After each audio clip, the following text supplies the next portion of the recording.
Welcome to Old Lady Eleanor's Library, Rome, the city of the gods, but also a place where beauty is sometimes punished. Amidst the glory of the empire, there were young men trapped in the trap of power, exploited not only for their beauty but for their powerlessness in a society that did not allow for resistance. Today, you will hear stories that are not in textbooks, truths that make us look back at a Rome that not everyone dares to mention. Before diving into these forgotten stories of survival and suffering, if you enjoy learning about the hidden truths of history, consider hitting that like button and subscribing for more content like this. And please, comment below to let me know where you're listening from. I find it incredible that we're exploring these ancient stories together from different parts of the world, connected across time and space by our shared curiosity about the past. The Roman Empire's relationship with intimate companionship was vastly different from modern understanding, where we might see clear boundaries between consent and coercion. Romans saw a complex hierarchy where power determined everything.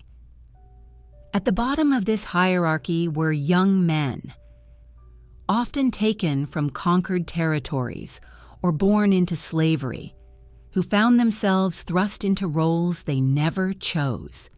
These young men, some barely teenagers, were selected not for their skills or intelligence, but for their physical appearance and perceived ability to provide entertainment for their masters. They lived in a constant state of uncertainty, never knowing when they might be summoned, what would be expected of them, or how their refusal or compliance might affect their survival. The selection process itself was dehumanizing. Wealthy Romans would visit slave markets much like modern people might visit a livestock auction, examining potential purchases for their physical attributes, age, and origin. Young men from Greece were particularly prized for their supposed refinement and education, while those from Germanic tribes were valued for their fair complexion and robust build.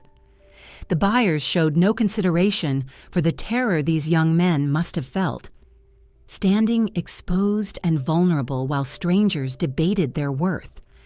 Once purchased, these concubines entered households where their lives were no longer their own. They were expected to be available at all hours, to anticipate their master's needs before being asked, and to maintain an appearance of willing participation regardless of their true feelings.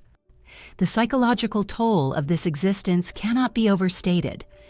Imagine being forced to smile and appear grateful while enduring treatment that violated every aspect of your dignity and autonomy. The daily routine of a male concubine varied depending on their master's preferences and social status. Some were kept in luxurious quarters, dressed in fine clothes, and given access to education and cultural activities, but always with the understanding that these privileges came at a price. Others lived in conditions barely better than common slaves, called upon only when their master desired their company, then dismissed back to quarters where they had no privacy, no personal possessions, and no hope of escape. What made their situation particularly tragic was the complete lack of legal protection or recourse. While Roman law provided some protections for citizens and even certain rights for slaves, male concubines occupied a gray area where their master's desires took precedence over any consideration of their well-being. They couldn't seek help from authorities, couldn't form meaningful relationships with others, and couldn't even express their suffering without risking punishment. The mental trauma these young men endured was perhaps even more devastating than the physical pain of slavery. Their masters often used subtle methods to break their will to resist and create absolute dependence. Some were granted special privileges or received temporary kindnesses, only to have those favors cruelly withdrawn as punishment for any act deemed disrespectful or displeasing. This created a constant state of anxiety and confusion, as they never knew whether they were in favor or facing punishment. Many masters deliberately isolated their concubines from other household members, preventing them from forming friendships or alliances that might provide emotional support. This isolation was particularly cruel for young men who had been torn from their families and communities, as it prevented them from maintaining any connection to their former identities or cultures. The competitive nature of some households added another layer of psychological torture. When masters kept multiple concubines, they often pitted them against each other for attention and privileges. This prevented solidarity among the victims and created an atmosphere of constant tension and betrayal. Young men, who might have found comfort in shared experiences, instead found themselves competing for their master's favor, knowing that falling out of favor could mean facing even worse treatment. The education provided to some concubines was itself a form of control. While learning to read, write, and engage in philosophical discussions might seem like opportunities, these skills were taught primarily to make the concubines more entertaining companions. They were expected to be able to discuss literature and politics, but only in ways that pleased their masters. Their education was another tool used to shape them into more perfect objects for their owner's enjoyment. Physical appearance was maintained through strict regimens that concubines had no choice but to follow.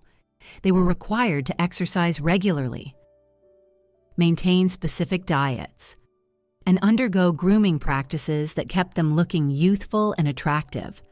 Some were even given cosmetic treatments or surgeries to alter their appearance according to their master's preferences. These procedures were performed without modern medical knowledge or pain management, making them both dangerous and excruciating. The clothing and jewelry worn by concubines served as both ornaments and symbols of ownership.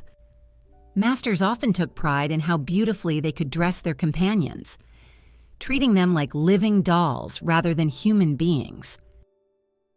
The irony was that while concubines might be draped in silk and gold, they remained utterly powerless beneath these beautiful trappings. Travel was another aspect of their lives that might seem privileged, but was actually another form of control. Some concubines accompanied their masters on trips to other cities or provinces, but this travel was never voluntary.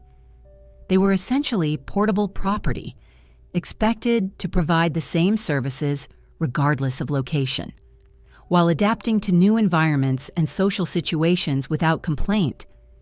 The social dynamics of Roman households created additional challenges for male concubines. While they might live in luxury, they had no real status within the household hierarchy. Other slaves might look down on them, seeing their role as shameful, while free members of the household treated them as temporary diversions rather than people worthy of respect or consideration. The impact on families left behind cannot be overlooked. When young men were taken as concubines, their families often never learned what had become of them. Parents might spend years wondering whether their sons were alive or dead, never knowing that they were trapped in situations from which escape was nearly impossible. This separation was particularly cruel in cultures where family bonds were sacred and community support was essential for survival. Some concubines were acquired through debt slavery, where families facing financial ruin were forced to give up their sons to pay their debts. These families faced the impossible choice between watching all their children starve or sacrificing one son to save the rest. The psychological burden on both the families and young men involved was devastating, as everyone involved knew the sacrifice being made. The few records that exist of concubines attempting to escape paint a picture of desperate young men driven to take enormous risks for even the slimmest chance of freedom. The punishments for failed escape attempts were severe and public, designed to discourage others from making similar attempts. These punishments often involve not just physical pain but public humiliation, as masters wanted to demonstrate their complete control over their property. Some concubines tried to end their suffering through suicide, but even this final escape was often denied to them. Masters who had invested significant sums in purchasing and maintaining their concubines took measures to prevent this loss of property, including constant supervision and removal of any objects that could be used for self-harm. The religious aspects of Roman society provided no comfort to these young men. While Romans worshipped gods associated with protection and justice, these divine protections apparently did not extend to male concubines. Some found solace in foreign religions or mystery cults, but even these spiritual practices had to be conducted in secret, as masters often controlled every aspect of their concubines' lives, including their religious beliefs. The economic value placed on concubines created a market that encouraged the continued capture and sale of young men. Wealthy Romans competed with each other to acquire the most beautiful or talented companions, in driving up prices and creating incentives for traders to continue supplying this market. The commodification of human beings reached its peak in these transactions, where young men's lives were reduced to simple monetary calculations. Training schools existed specifically to prepare young men for lives as concubines, much like gladiator schools prepared fighters for the arena. These institutions were as profitable, systematically breaking down the personalities and resistance of their students while teaching them the skills expected by their future masters. The curriculum included not just physical training, but psychological conditioning designed to create compliant, attractive companions. The age at which young men entered this life varied, but many were still children when their fates were sealed. The developmental impact of growing up in such circumstances cannot be overstated. These boys never had the opportunity to form normal relationships, develop their own interests, or even understand what healthy human connections might look like. Regional differences in how concubines were treated reflected the diverse cultures within the Roman Empire, but none of these differences offered true protection or dignity. In some provinces, local customs provided slightly better conditions, while in others, the treatment was even more harsh. However, regardless of location, the fundamental lack of freedom and autonomy remained constant. The retirement or aging of concubines presented another cruel aspect of their existence, unlike other slaves who might eventually earn or buy their freedom. Concubines who lost their physical appeal often found themselves discarded with no resources or skills for independent survival. Some masters simply abandoned their aging companions, while others sold them to lower status households where conditions were often worse. The rare cases of concubines who managed to gain their freedom and achieve some measure of success in later life stand out precisely because they were so exceptional. These individuals often had to completely reinvent themselves, hiding their past while struggling to overcome the psychological damage of their earlier experiences. Their success stories, while inspiring, also highlight how unusual it was for anyone to escape this system intact. Medical care for concubines was provided not out of compassion, but to maintain their value as property. Masters wanted to keep their investments healthy and attractive, so they provided medical attention when necessary. However, this care was limited to maintaining appearance and function, with no consideration for psychological well-being or long-term health consequences. The social acceptance of this system among Roman elites reveals much about the moral framework of ancient Rome. While Romans prided themselves on concepts of honor, duty, and virtue, these ideals apparently only applied to free citizens of appropriate social status. The suffering of concubines was simply considered irrelevant to moral calculations, demonstrating how completely they had been dehumanized in Roman society. Some concubines developed what we might now recognize as survival strategies, learning to read their master's moods, anticipate their desires, and navigate the complex social dynamics of their households. While these skills helped them avoid the worst punishments, they also required them to become expert actors, constantly performing contentment and gratitude while suppressing their true feelings. The seasonal patterns of Roman social life affected concubines' experiences as well.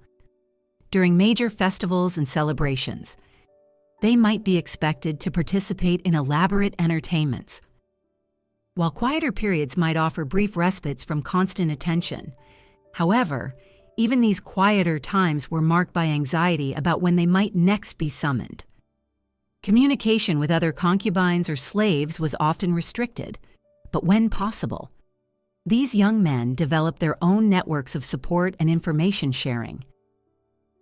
They learned to communicate through subtle gestures and coded language, sharing warnings about masters' moods or offering comfort during particularly difficult times.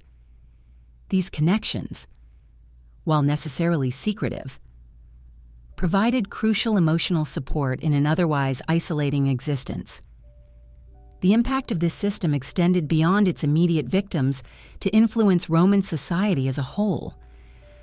The normalization of treating human beings as objects for pleasure contributed to a broader culture of exploitation and dehumanization. This cultural acceptance made it easier for Romans to justify other forms of cruelty and oppression. From gladiatorial games to the brutal suppression of slave revolts, archaeological evidence provides glimpses into the lives of these forgotten victims. Artifacts found in wealthy Roman households include objects that were likely used to control or monitor concubines, as well as personal items that hint at their daily experiences. However, most physical evidence of their existence has been lost to time, just as their voices were silenced in life. In Roman literature, references to male concubines are often brief and suggestive, reflecting the author's desire to acknowledge the relationship while avoiding unpleasant details. Yet, beneath the surface lies a reality of injustice and exploitation. The transition period when male concubines are sold from one master to another is particularly traumatic, as they face uncertainty, a new home, new demands, and unpredictable levels of cruelty or mercy.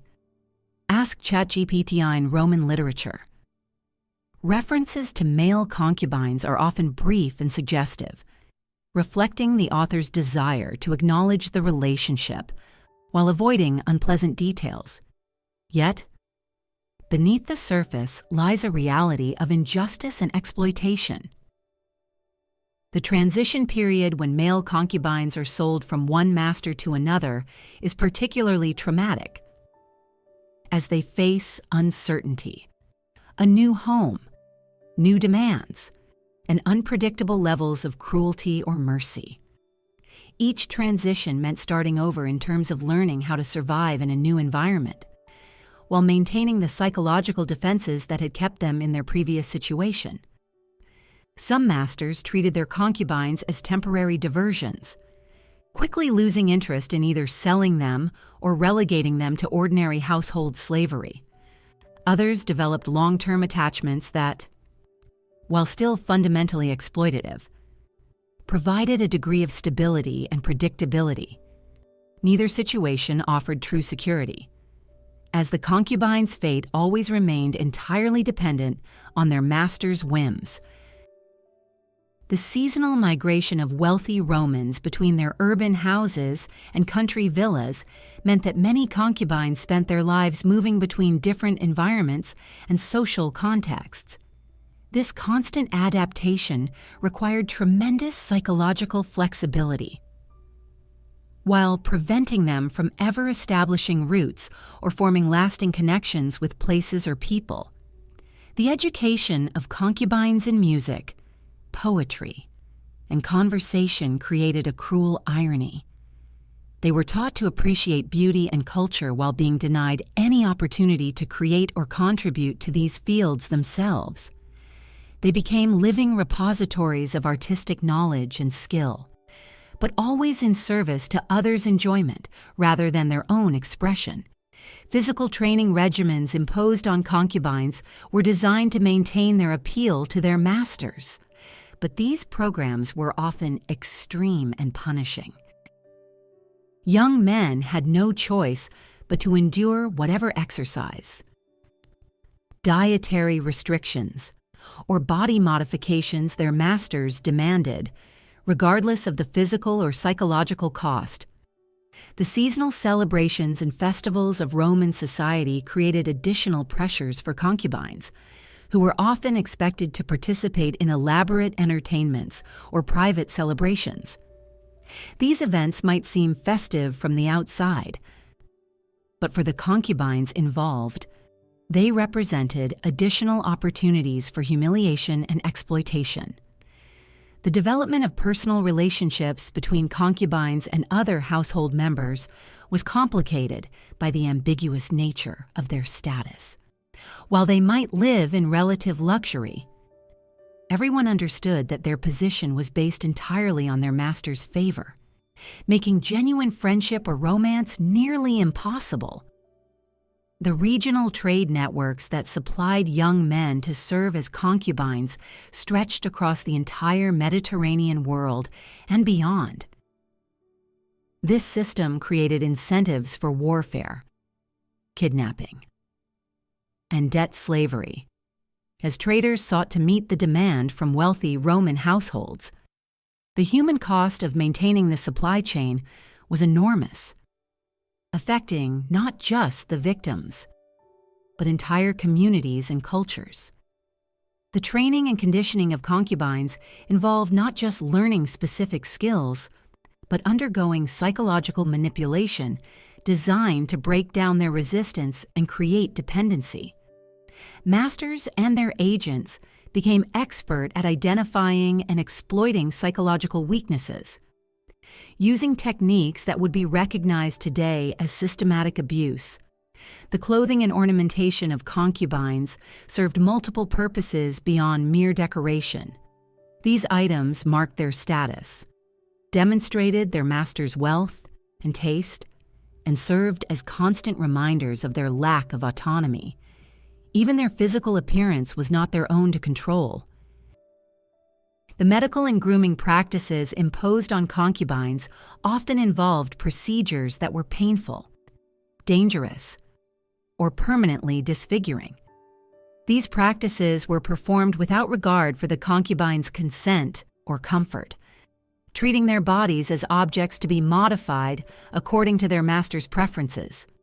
The psychological impact of growing up or spending formative years in such circumstances created lasting damage that affected every aspect of these young men's lives.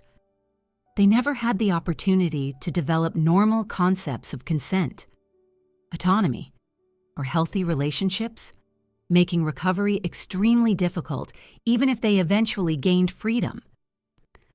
The social isolation imposed on many concubines prevented them from developing the social skills and connections that might have helped them survive or escape their situations. This isolation was often deliberate, as masters wanted to prevent their property from forming alliances or receiving outside support. The economic calculations that determined concubines' fates reduced human beings to simple monetary values, with prices fluctuating based on factors like age, appearance, skills, and origin. This commodification made it easier for masters to justify treating them as disposable objects rather than human beings deserving of basic dignity and respect. The impact on Roman society of normalizing this level of exploitation and dehumanization extended far beyond the immediate victims. A culture that could accept the systematic abuse of vulnerable young men was prepared to accept other forms of cruelty and injustice. Contributing to the broader pattern of oppression that characterized much of Roman history, the few glimpses we have of resistance and rebellion among concubines reveal the desperate measures some took to assert their humanity and dignity. These acts of defiance, while often futile and severely punished, demonstrate that the human spirit could not be completely crushed, even under the most oppressive circumstances. The religious and philosophical systems of Rome provided no meaningful protection or comfort for these victims. While Romans debated complex questions of ethics and virtue, they apparently saw no contradiction between these lofty ideals and the systematic exploitation of powerless young men. The seasonal rhythms of Roman social life created predictable patterns of exploitation, with certain times of year bringing increased demands on concubines' time and energy. These patterns meant that even during relatively quiet periods, they lived with the knowledge that busier and more demanding times were approaching. The impact of this system on the families and communities from which concubines were taken cannot be overlooked. The loss of young men to this trade affected not just the immediate victims, but entire social networks, contributing to the broader disruption and suffering caused by Roman expansion and exploitation. The training and preparation of concubines involved systematic techniques for breaking down their psychological defenses and creating compliance. These methods were refined over generations of practice, creating a system that was both efficient and devastating in its impact on its victims. The legal framework of Roman society provided no meaningful protection for concubines, treating them as property rather than persons with rights. This legal invisibility made their suffering invisible as well, allowing masters to act with complete impunity while society looked the other way. The economic incentives that drove this system created a self-perpetuating cycle of exploitation, as the profits from trading in human beings encouraged the continued capture and abuse of young men. Breaking this cycle would have required fundamental changes to Roman society and values that never occurred. The physical and psychological conditioning imposed on concubines was designed to create perfect compliance. But the human cost of this conditioning was enormous. Young men were systematically stripped of their autonomy, dignity, and sense of self, often never recovering these essential aspects of humanity, even if they later gained freedom. As we reflect on these forgotten stories of suffering and survival, we must remember that behind every historical statistic was a real human being with hopes, fears, and dreams that were never allowed to flourish. The concubines of ancient Rome were not footnotes to history, but individuals whose experiences reveal important truths about power, exploitation, and human resilience. Their stories challenge us to look beyond the marble facades and golden treasures of ancient Rome, to see the human cost of this civilization's grandeur. They remind us that historical progress often came at the expense of the most vulnerable members of society, and that the price of luxury and power was frequently paid by those who had no choice in the matter. The systematic nature of this exploitation demonstrates how easily societies can normalize and institutionalize cruelty when it serves the interests of the powerful. The Romans' ability to maintain elaborate philosophical and legal systems while simultaneously operating this network of human trafficking shows how selective moral reasoning can become when it challenges existing power structures. These young men's experiences also illuminate the incredible resilience of the human spirit. Despite facing circumstances designed to break them completely, many found ways to maintain some sense of self and dignity. Their small acts of resistance, moments of connection with others, and determination to survive represent triumphs of humanity over systematic dehumanization. Understanding their stories helps us recognize similar patterns of exploitation and abuse in our own time. While the specific forms may have changed, the underlying dynamics of power, vulnerability, and systematic oppression remain relevant today. Their experiences serve as a warning about what can happen when societies allow the powerful to treat other human beings as objects for their profit. The silence that has surrounded these stories for so long reflects our continued discomfort with acknowledging the full extent of historical injustice. By bringing these forgotten voices back into historical consciousness, we honor their memory and remind ourselves of our obligation to prevent such systematic abuse from occurring again. The concubines of ancient Rome lived and died in circumstances that no human being should ever have to endure. Their stories deserve to be remembered not as titillating historical curiosities, but as testimonies to human suffering and resilience. In remembering them, we acknowledge their humanity and commit ourselves to building a world where such exploitation becomes impossible. Their legacy challenges us to examine our own society's treatment of its most vulnerable members and to ask ourselves what future historians might discover about the systematic injustices we choose to ignore or accept today. The questions their stories raise about power, consent, and human dignity remain as relevant now as they were 2,000 years ago. In the end, the horrific life of a male concubine in the Roman Empire serves as a stark reminder that civilization's greatest achievements often rest on foundations of unspeakable cruelty.